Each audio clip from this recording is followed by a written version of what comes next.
नमस्कार मंडळी, आज मी तुम्हाला एक औषधी झाड दाखवणार आहे। हे झाड सातिवनचं आहे। याला सप्तपर्णी फणस म्हणतात, आपल्या मालवणात सातिवन म्हणतात। हे आमच्या घरासमोर आपणच रुजून आलेलं आहे। सगळे लोक म्हणत होते हे झाड तुम्ही ठेवू नका, याच्यावर भूत पिशाच बसतात, पण ती अफवा आहे। पण ह्यांना वृक्षतोड आवडत नाही ना, म्हणून आम्ही हे झाड ठेवलं। पण हे झाड खूप औषधी आहे, त्याचा उपयोग तुम्हाला मी सांगते। फायदे तसेच तोटे पण आहेत, ते मी तुम्हाला सांगते।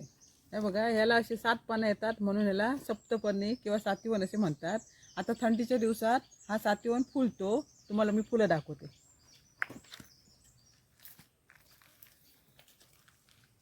हे बघ, ही अशी त्याला फुलं फुललेली आहे।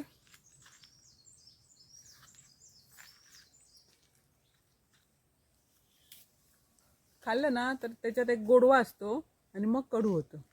याच्या सालीचा भरपूर उपयोग आहे।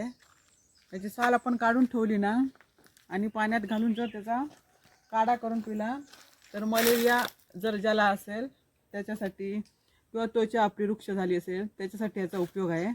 पण तो रोज नाही प्यायचा, महिन्यातनं एकदाच प्यायचा।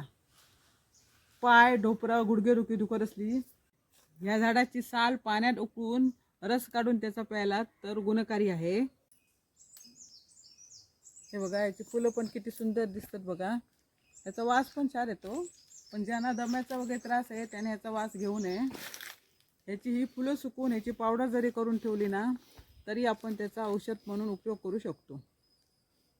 किती सुंदर फुलं दिसतात बघा। सगळं झाडच हे पूर्ण औषधी आहे। त्याच्या सालीपासून पण उपयोग आहे, तो सांगते मी तुम्हाला। या झाडाची साल पाण्यात उकळून रस काढून त्याचा प्यायला तर गुणकारी आहे। पण 1 किंवा 2च चमचे घेऊ शकतात, कारण जास्त जर घेतलात तर तुम्हाला ॲलर्जी होऊ शकते। जर सांधेदुखी, गुडघेदुखी जर कोणाला होत असेल तर ह्या सालीची पेस्ट करून जर तुम्ही त्यावर लावली तर ह्याने भरपूर आराम मिळतो। समजा कोणाला मलेरिया झाला असेल तर मात्र हे खूपच बहुगुणी औषध आहे त्याच्यावर।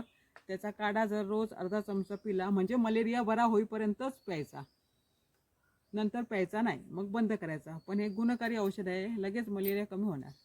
आमची आई आम्हाला दिवाळीत अभ्यंग स्नान करून आल्यावर ह्याची साल खायला द्यायची, जेणेकरून वर्षभर काय आजार होऊ नये म्हणून। कारण हे वर्षातनं एकदाच घ्यायचं असेल, समजा काय आजार असला तर 1-2दा तुम्ही ह्याची साल खाऊ शकता। कारण हे थोडं विषारी पण आहे, कारण अतिप्रमाणात जर त्याचा रस आपल्या पोटात गेला तर त्रास होऊ शकतो, म्हणून त्याचं अतिसेवन करायचं नाही।